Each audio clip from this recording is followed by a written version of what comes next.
Assalomu alaykum do'stlar, sog'misizlar, salomatmisizlar? Bugungi videomizda Xudo xohlasa, o'tgan videoda biz yaratgan xonamizni nimalardan tashkil topgan, qanaqa fayllari bor, o'shalar haqida gaplashib o'tamiz. Bo'lsam man loyihamizni PHP Stormda ochib olganman, ko'rib turibsizlar.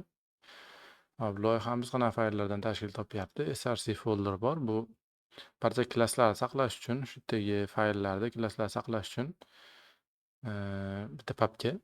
Vendor folderi bu. Biz tashqi tomondan o'sha kutubxonamizga o'rnatadigan tashqi kutubxonalarni saqlash uchun folder hisoblanadi. Qolganli PHP loyihalariga o'xshab vendor papkasi xuddi o'sha ishni bajaradi. Bu yerda composer.json fayli bor.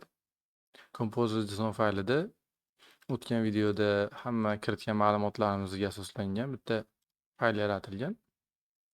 Shu fayllardan iborat. Bu yerda biz eng bilishimiz kerak bo'lgan narsa requirementlar ko'proq.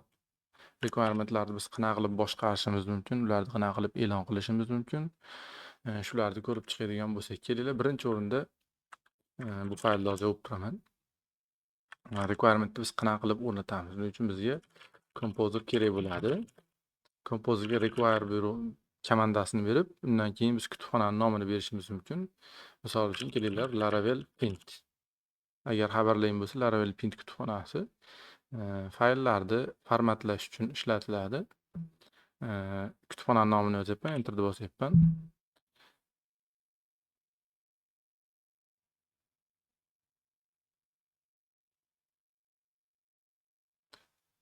Kutubxona o'rnatilib bo'lindi. Bu yerda hech qanaqangi security tomonidan muammolar tug'ilmaganligi, qaysi versiya o'rnatilganligi bizga aytilyapti.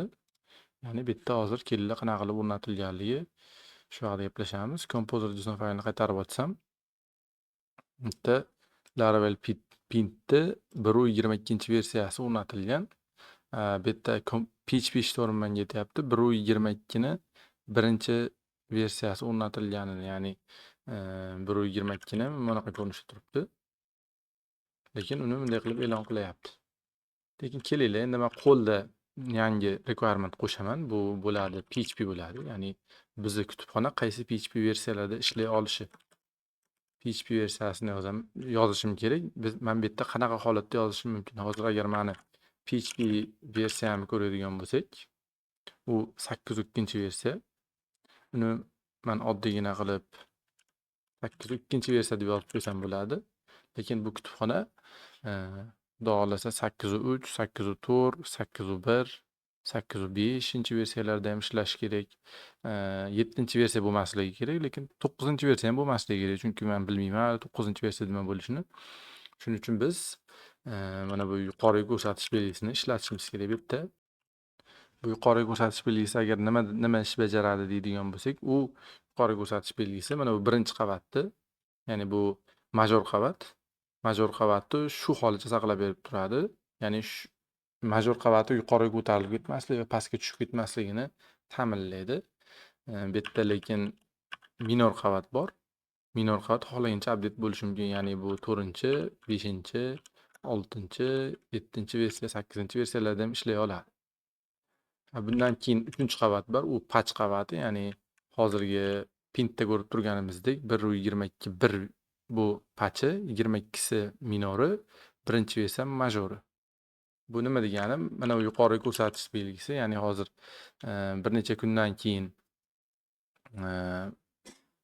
shu Paint kutubxonasida qanaqadir xatoliklar chiqsa, uni yangilashsa, mana bu patch qavati ko'tarilib bo'ladi. Patchi 1, 2, 3, 4 bo'lib ko'tariladi. Agar yana qanaqadir o'zlari xohlab o'zgarish qilishsa, buni 23 qilishlari mumkin. Shunda mana bu yuqoriga ko'rsatish belgisi ishlab, buni 2 bo'lmasligini ta'minlab turadi.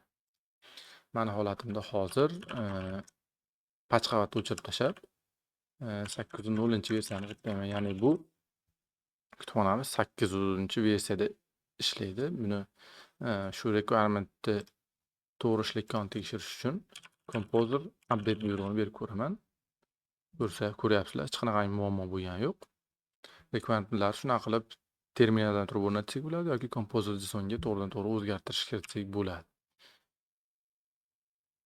Hop, yana biz qanaqa variantlarni ko'rishimiz mumkin? Bu yerda hozir biz yuqori ko'rsatish belgisini ko'rdik. PHP misolida ko'rsataman. Bu yerda tilde belgisi bor. Tilde belgisi nima ish qiladi desak, bu major va minor qavatlar shu holatda saqlaydi. Ya'ni men PHP 8.1 ni aynan shu versiyasida ishlaydi. Patch xohlasa 2 bo'lishi mumkin, xohlasa 23 bo'lishi mumkin. Tilde belgisi shu ikkita qavatni o'z holida saqlaydi. Bu yerda yana boshqa belgi ham bor. Bu yerda yulduzcha belgisi bor. Ishlatmaslikni maslahat beraman productionlarda. Bu yerda sezib turganlar endi 8 nechinchi versiya bo'lishidan qat'iy nazar kutubxonaga mos kelishi aytilyapti. Oxirgi variant bu ayni versiyani o'zi, ya'ni 8.2 22 versiyasida ishlash kerak. Aynan shu versiya bo'lishligini ta'minlash kerak. Composer. Requirementlar olsa shular. Bu yerda ishlatmaslik kerak bo'lganlar yulduzcha. Ko'p ishlatiladigan yuqori ko'rsatish belgisi. Bugungi videomizga shular. Sog' bo'linglar, salomat bo'linglar.